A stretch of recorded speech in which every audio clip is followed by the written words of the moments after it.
రాష్ట్రంలోనే చంద్రగిరి నియోజకవర్గానికి ప్రత్యేక గుర్తింపు తీసుకురావడంలో ఎమ్మెల్యే చెవిరెడ్డి భాస్కర్ రెడ్డి సఫలీకృతులయ్యారని తుడా చైర్మన్ చంద్రగిరి ఎమ్మెల్యే అభ్యర్థి చెవిరెడ్డి మోహిత్ రెడ్డి పేర్కొన్నారు. చంద్రగిరి నుంచి మంత్రులుగా ముఖ్యమంత్రిగా పనిచేశారని అన్నారు. కానీ ఏనాడు ఏ ఒక్కరూ నియోజకవర్గ అభివృద్ధికి కృషి చేయలేదని ఎద్దేవా చేశారు. 4 దశాబ్దాల అభివృద్ధి వైసీపీ ప్రభుత్వ పాలనలో ఈ 5 ఏళ్లలో జరిగిందని అన్నారు. సీఎం జగనన్న ఆశీస్సులు, ఎమ్మెల్యే చెవిరెడ్డి భాస్కర్ రెడ్డి సహకారంతో ఇది సాధ్యమైందని స్పష్టం చేశారు.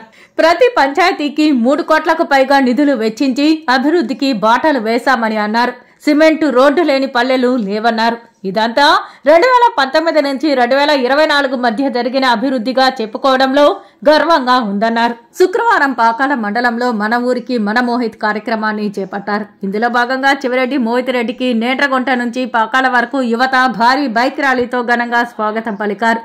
వైసీపీ జెండాలు రెపరెపలాడగా జై జగన్ నినాదం యువతను ఉర్రూతలూగించింది.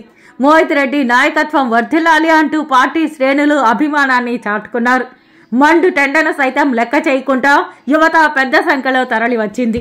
దారి పొడవునా పూల వర్షం కురిపించారు. టపాకాయల మోత మోగించారు. మహిళలు హారతులు పట్టగా పూలమాలలు దుస్సాలవతో పార్టీ నాయకులు కార్యకర్తలు చెవిరెడ్డి మోహిత్ రెడ్డిని ఘనంగా సత్కరించారు.